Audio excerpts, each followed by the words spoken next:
जय मसीह, praise the Lord everyone. आइए हम प्रार्थना करते हैं। Hallelujah, hallelujah, hallelujah. धन्यवाद परमेश्वर, धन्यवाद परमेश्वर, धन्यवाद इस सुंदर समय के लिए, धन्यवाद इस सुंदर दिन के लिए, धन्यवाद आज के आशीष और कृपा से भरे हुए दिन के लिए, धन्यवाद परमेश्वर। हम धन्यवाद करते हैं परमेश्वर आपको कि आज तक आपने हमें संभाल के रखा, आज तक आपने हमें सुरक्षित रखा, इसलिए हम बहुत बहुत धन्यवाद देते हैं आपको परमेश्वर।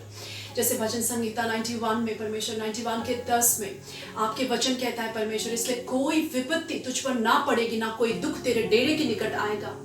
हाँ परमेश्वर, हम विश्वास करते हैं कि आपके आशीष सदा हमारे साथ है परमेश्वर। कोई भी मुसीबत, कोई भी वायरस हमें कुछ नहीं कर सकता परमेश्वर। हम बहुत सुरक्षित हैं क्योंकि आपके पवित्र लहू से, प्रभु यीशु आपके पवित्र लहू से हमें कवर करके आपने रखा है, हमें सुरक्षित रखा है। इसके लिए कोटि कोटि धन्यवाद परमेश्वर। मैं अपने बच्चों के लिए प्रार्थना करती हूँ, अपने परिवार के लिए प्रार्थना करती हूँ और अपने ओशिवारा कलेशिया के संपूर्ण परिवार और बच्चों के लिए मैं प्रार्थना करती हूँ पिता परमेश्वर कि हमें आशीष दीजिए। हमारी परमेश्वर जैसे आज तक आपने हमें संभाला, आगे भी आप हमें संभालिए। हमारी हर जरूरतों को पूरा कीजिए प्रभु पिता, हमारी हर तकलीफों को दूर कीजिए प्रभु पिता, हमारी हर गलतियों को माफ कर दीजिए प्रभु पिता। हमें आगे बढ़ने में परमेश्वर आशीष दीजिए, आपके लहू से धो के हमें शुद्ध कीजिए प्रभु पिता। हमें आशीष दीजिए कि हम आपके राज्य को आगे बढ़ा सके, आपके नाम को ऊंचा कर सके परमेश्वर। हालेलुया, धन्यवाद पिता परमेश्वर। मैं अपने भारत देश के लिए मैं प्रार्थना करती हूँ, भारत देश के हर राज्य के लिए मैं प्रार्थना करती हूँ पिता परमेश्वर। हमारी ये महाराष्ट्र के लिए प्रार्थना करती हूँ, मुंबई शहर के लिए प्रार्थना करती हूँ परमेश्वर। जल्द से जल्द परमेश्वर ये वायरस को आप हटा दीजिए, जड़ से उखाड़ के फेंक दीजिए परमेश्वर पिता। आमीन। हम विश्वास करते हैं परमेश्वर की आज तक परमेश्वर जो भी केसेस बढ़ रहा है परमेश्वर, जो भी एवरी डे जो केसेस बढ़ रहा है परमेश्वर यहाँ पे हमारे देश में या मुंबई शहर में परमेश्वर, आने वाले दिनों में परमेश्वर या कल से या अभी से परमेश्वर ये वायरस खत्म हो जाएगा परमेश्वर। यीशु नासरी के नाम से मैं प्रार्थना करती हूँ कि ये वायरस खत्म हो जाएगी परमेश्वर। हालेलुया, आशीष दीजिए परमेश्वर, हमें सुरक्षित रखिए। हालेलुया, धन्यवाद करती हूँ परमेश्वर कि आपने हमारी प्रार्थना को सुना। हालेलुया, मैं धन्यवाद करती हूँ परमेश्वर, आपने हमारी प्रार्थना को सुना। यीशु नासरी के पवित्र नाम से, प्रभु यीशु नासरी के पवित्र नाम से मैं प्रार्थना करती हूँ। आमेन, आमेन। So now is the time to worship in spirit and in truth. Now is the time to pray, church. Now is the time to lift up your voices. यही समय है कि हम अपनी आवाजों को उठाएं और यही समय है कि हम सच्चे मन से, आत्मा और सच्चाई में हम यीशु मसीह की आराधना करें, उसकी स्तुति करें। So let's get ready. क्या आप तैयार हैं? Yes. क्योंकि हम तैयार हैं। हालेलुया। तैयार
तेरी स्तुति मैं करूं, आराधना करूं दिल से,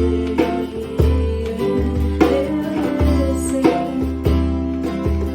तेरी स्तुति मैं करूं, आराधना करूं दिल से, दिल से। मेरी सांसों में तेरा नाम है, मेरी सांसों में तेरा नाम है, मेरी सांसों में तेरा नाम है, मेरी सांसों में तेरा नाम है। ओ प्रभु तू ही तू, तेरी स्तुति मैं करूं, आराधना करूं दिल से, दिल से। तेरी स्तुति मैं करूं, आराधना करूं दिल से, हाँ दिल से। तेरी स्तुति मैं करूं, आराधना करूं दिल से,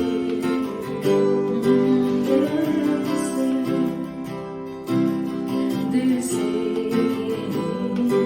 दिल से, हाँ प्रभु दिल से,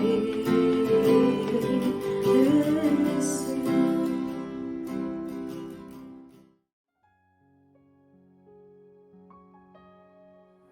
I welcome you all for today's service. आज की सभा में मैं आप सबका स्वागत करती हूँ.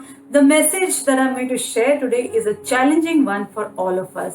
जो संदेश आज मैं बांटने वाली हूँ हम सब के लिए एक चुनौती से भरा हुआ संदेश है. The title of my message is Law of Opposite. मेरे संदेश का शीर्षक है विपरीत का नियम.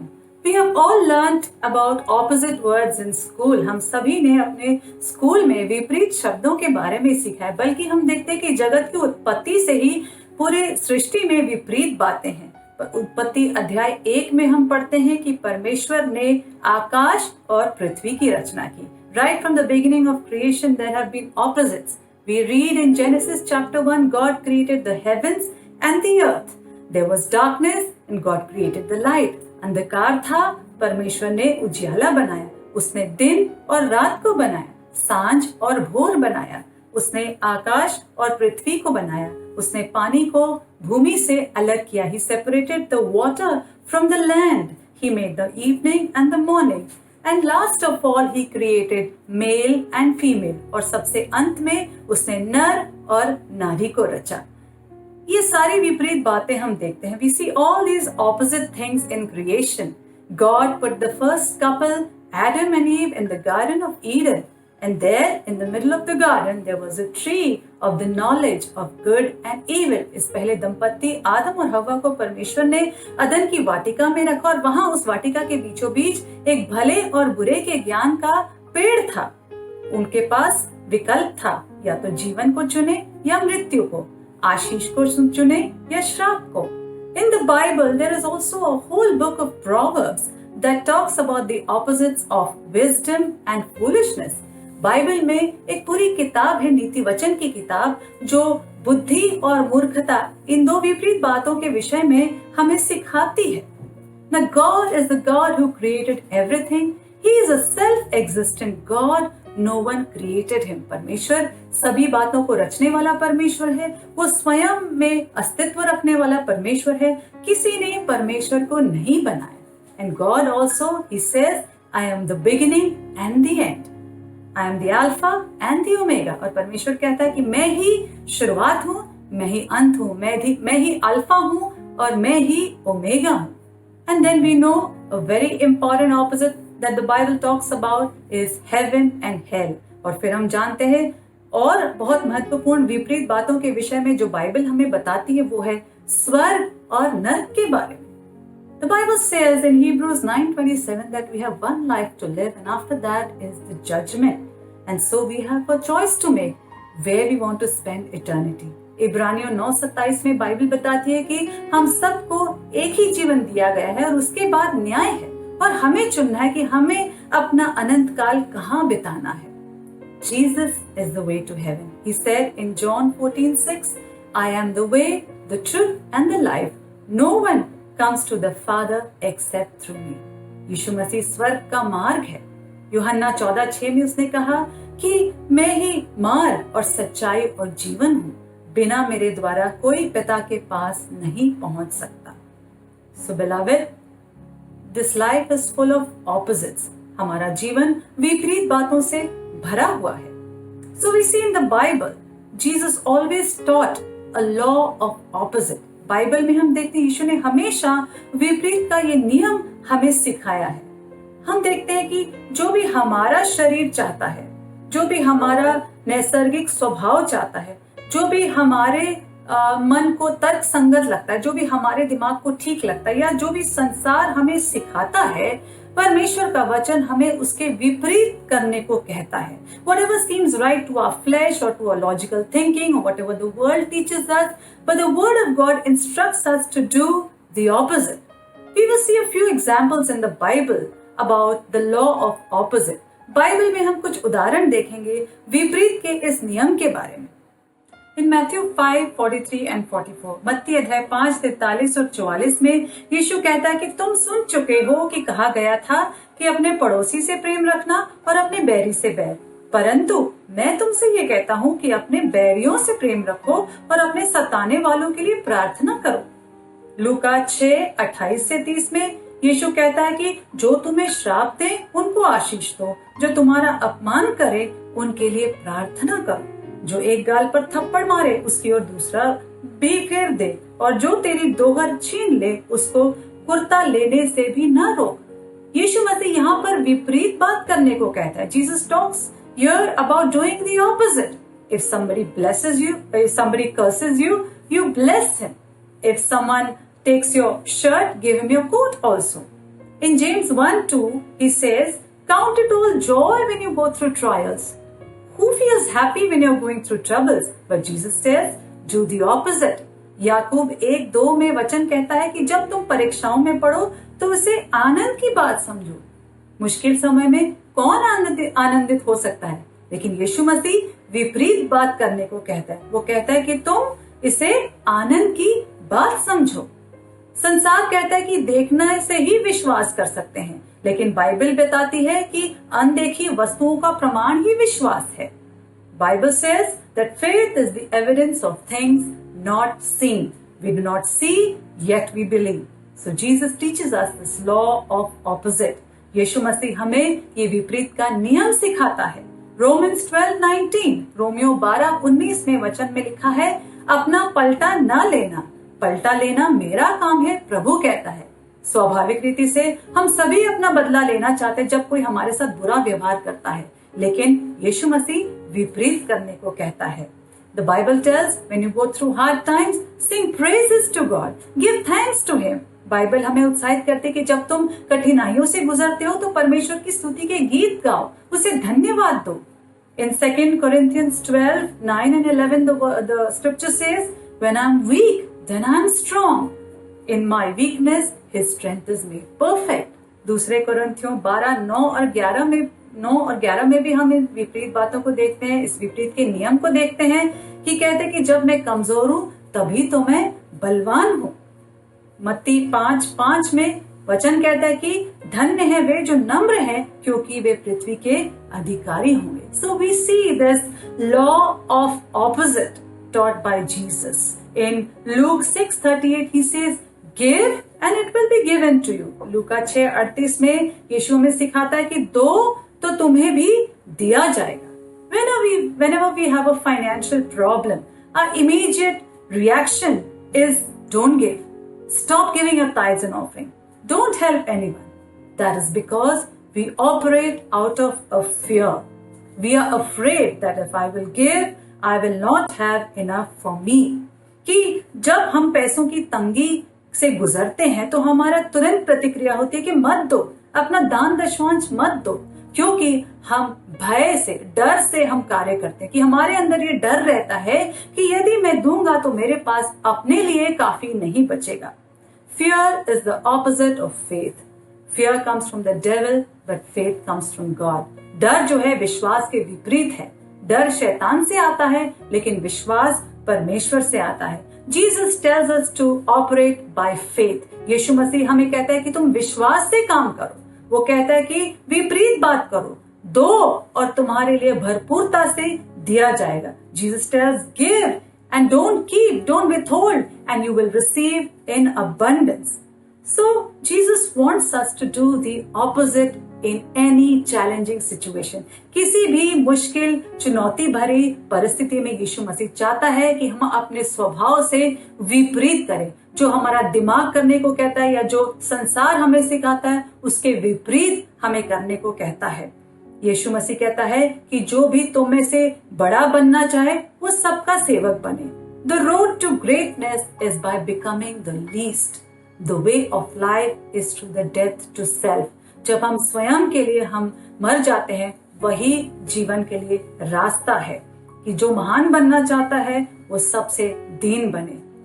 In Genesis 1 we see God separated the opposites. उत्पत्ति 1 में हम देखते हैं परमेश्वर ने विपरीत बातों को अलग किया। उजियाले को अंधकार से अलग किया, दिन को रात से अलग किया और जल को भूमि से अलग किया। उसी तरह परमेश्वर हमारे जीवन में चाहता है कि हम विपरीत कार्य करें, हमारे स्वभाव से विपरीत करें, क्योंकि वो हमें इस संसार से अलग हटकर रखना चाहता है। He wants to separate us from the ways of this world. When we follow God's opposite ways, it is an expression of our trust in God. जब हम परमेश्वर के इस विपरीत के नियम का पालन करते हैं, तो ये दिखता है कि हमारा भरोसा परमेश्वर पर है, कि चाहे कितना भी हमें अजीब क्यों ना लगे, no matter how weird it may seem, but when we follow God's ways, when we follow the law of opposite taught by Jesus, we are guaranteed success. कि जितना भी हमें ये परमेश्वर का नियम अनहोना या अजीब क्यों ना लगे, लेकिन जब हम इसका पालन करते हैं तो परमेश्वर हमें सफलता का, आशीष का आश्वासन देता है। सबसे बड़ा उदाहरण हमारे लिए है यीशु मसीह स्वयं। यीशु मसीह राजाओं का राजा था, फिर भी वो सेवक बन के आया। वो कंगाल हुआ ताकि हम धनी हो सके। The greatest example is Jesus himself. So God's opposite ways lead us in the right direction. परमेश्वर का ये विपरीत का नियम हमें सही दिशा में चलाता है। हर बार वो चाहता है कि हम उसके दिखाए नियम पर चलें, ताकि जो है हम जो है इस जीवन में परमेश्वर की सभी बातों को प्राप्त कर सके।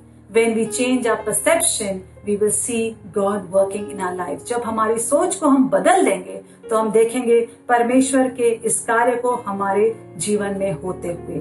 In John 18:36, Jesus said that his kingdom is not of this world. यूहन्ना 18:36 में यीशु मसीह ने कहा कि मेरा राज्य इस जगत का नहीं है। The kingdom of God operates on different principles. परमेश्वर का राज्य अलग नियमों पर कार्य करता है। वो हमें जो है विपरीत का ये नियम सिखाता है, ताकि जैसी जो मुश्किल परिस्थिति में हम हैं उसके विपरीत हम पा सके। He teaches us to do the opposite so that the difficulty or the problem that we are in, we get the opposite of that. If we are in sorrow, that we may get joy. If we are in lack, that we may get abundance. यदि हम दुखी हैं तो हम आनंद को पाए, यदि घटी में हैं तो हम भरपूरता को पाए।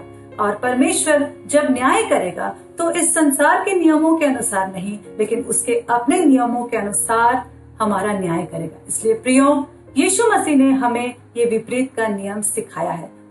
So beloved, Jesus has taught us this law of obedience. So let us make it a goal for ourselves. Let us decide that in any situation I will do the opposite of what my flesh tells me to do. इसलिए किसी भी परिस्थिति में आइए हम ये लक्ष्य बना लें, हम ये निर्णय कर लें कि जो भी मेरा शरीर, मेरा स्वभाव, मेरा पापी स्वभाव करने को कहता है, उसके विपरीत मैं करूं। हम क्षमा करने वाले, आशीष देने वाले, उदारता से देने वाले और सभी बातों में विपरीत का नियम पालन करने वाले हम बने। हमारा शरीर, हमारा पापी स्वभाव तो हमें रोकता है, लेकिन परमेश्वर का आत्मा हमें सहायता करता है। और जब हम पवित्र आत्मा पर निर्भर रहेंगे तो इस विपरीत के नियम का हम पालन करके हम परमेश्वर के जो है उन नियमों को पालन करके उसके राज्य के हम उत्तराधिकारी बनेंगे। So God blesses all through this word. So परमेश्वर हम सबको आज के इस वचन के द्वारा बहुतायत की आशीष दे। The Bible tells that we have a sinful nature inside of us that stops us from obeying God. But when the Holy Spirit of God comes, He helps us in all things. Bible बताती है कि हम सबके अंदर एक पापी स्वभाव है जो हमें परमेश्वर के नियमों का पालन करने से रोकता है, लेकिन जब परमेश्वर का पवित्र आत्मा आता है वो सभी बातों में हमारी सहायता करता है। आइए हम प्रार्थना करें। आप भी मेरे साथ अपनी आंखों को बंद करें और मेरे पीछे इस प्रार्थना को दोहराएं। यीशु मसीह, मुझे आपके मदद की जरूरत है। मैं अपने पापी स्वभाव से बाहर आना चाहता हूँ, मैं बदलना चाहता हूँ। पवित्र आत्मा आइए और मेरी सहायता कीजिए ताकि मैं परमेश्वर के नियमों का पालन कर सकूं। हर एक परिस्थिति में आपका विपरीत का नियम पालन करके आशीषों को पा सकूं। मेरी सहायता करें। धन्यवाद के साथ यीशु मसीह के नाम से मैं ये प्रार्थना करता हूँ, आमीन। If you have prayed along with me, यदि आपने मेरे साथ इस प्रार्थना को बोला है तो आप जरूर हमसे संपर्क करें, हमसे जुड़े, ताकि और आप परमेश्वर के ज्ञान में बढ़ सके और परमेश्वर के राज्य में आगे बढ़ सके। God bless you. परमेश्वर आपको आशीष दे। Hope you all are enjoying the service from your homes. आशा करते हैं कि आप सभी सभा का आनंद ले रहे हैं आपके घरों से। We worship the Lord. We had an encouraging word. हमने प्रभु की आराधना की, उत्साहित करने वाला वचन सुना। And now it's time for the Holy Communion. और अब समय है प्रभु भोज का। And I'm sure you have kept the two elements of bread and wine ready. और उम्मीद करता हूँ कि आपने रोटी और दाखरस को तैयार रखा है। And after the communion, और प्रभु भोज होने के बाद let us honor the Lord in our givings, हम प्रभु को आदर करेंगे हमारे देने के द्वारा, in our tithes offering. हमारा दान और दशवांश। And towards the end of the service, you will see the details on the screen. और सभा के अंत में आप स्क्रीन पर डिटेल्स देख सकते हैं। And let us honor the Lord in all things. आइए सभी बातों में हम प्रभु को आदर करें। Church, now it's time for the Holy Communion. कलीसिया, अब ये समय है प्रभु भोज का। As we are before the Lord's table, जैसे हम इस प्रभु भोज के सामने हैं, let me share 5 things. मैं 5 बातें आपके साथ बांटना चाहता हूँ। First, it's about remembrance. सबसे पहला ये याद करने के विषय में है। Jesus said, "Do this in remembrance of me." यीशु ने कहा कि मेरी याद में इसे किया करना। Second, it is about a commandment. दूसरा, ये एक आदेश है। It's not a request, but a commandment to obey. ये कोई विनती नहीं है, लेकिन एक आज्ञा है जिसको हमें पालन करना है। Third, it's tangible. तीसरा, ये दिखाई देने वाला है। Because of 2 elements, the bread and wine. The bread symbolizes the body of our Lord Jesus Christ, and the wine symbolizes His blood. इन 2 चिन्हों की वजह से रोटी जो हमारे प्रभु यीशु मसीह की देह को दर्शाती है और ये प्याला जो प्रभु के लहू को दर्शाता है। And fourthly, it's our confession. और चौथा है ये हमारा अंगीकार है, Examining our own lives. हमारे अपने जीवन को जांचते हुए। 1 John 1:9 says, पहला यूहन्ना 1:9 में लिखा है, "If we confess our sins, He is faithful and just to forgive our sins and cleanse us from all unrighteousness." यदि हम अपने पापों को मान लेते हैं तो वो विश्वास योग्य है हमें क्षमा करने में और सभी अधार्मिकता से शुद्ध करने में। And lastly, it's our proclamation. और आखिर में हम देखते हैं ये हमारी घोषणा है। Apostle Paul tells us, "For as often as you eat this bread and drink this cup, you proclaim the Lord's death till He comes." प्रेरित पौलुस कहता है कि जितनी बार भी हम इस रोटी को खाते हैं और इस प्याले को पीते हैं, हम हमारे प्रभु की मृत्यु की घोषणा करते हैं उसके दोबारा आने तक। John 6:53 says, यूहन्ना 6:53 में लिखा है, Jesus said, "Truly, truly, I say unto you, unless you eat the flesh of Son of Man and drink His blood, you have no life in you." यीशु ने कहा, कि मैं तुमसे सच सच कहता हूं कि जब तक तुम मनुष्य के पुत्र के मांस को नहीं खाते तब तक उसमें जीवन को नहीं पाते। Let us pray. आइए हम प्रार्थना करेंगे। Father, we want to thank you पिता, हम आपको धन्यवाद देते हैं that we are before the Lord's table. कि हम प्रभु की मेज के सामने हैं। These two great symbols, ये दो महान चिन्ह, blessed Lord, इन पर आशीष डालें। as we partake in a worthy manner. जैसे योग्य रीति से हम इसमें हिस्सा लेंगे। Help us to be the salt of this earth हमारी सहायता करें कि हम इस पृथ्वी का नमक बने and help us to be the light of this world. और इस जगत का उजियाला बने। As we partake in a worthy manner, जैसे हम योग्य रीति से इसमें हिस्सा लेंगे, blessed to our bodies. हमारी देह पर आशीष डालें। In Jesus' mighty name I pray. यीशु मसीह के सामर्थी नाम से मैं प्रार्थना करता हूँ। Amen. आमीन। Now you can partake this communion in your homes. अब आप प्रभु भोज में हिस्सा लें आपके घरों में।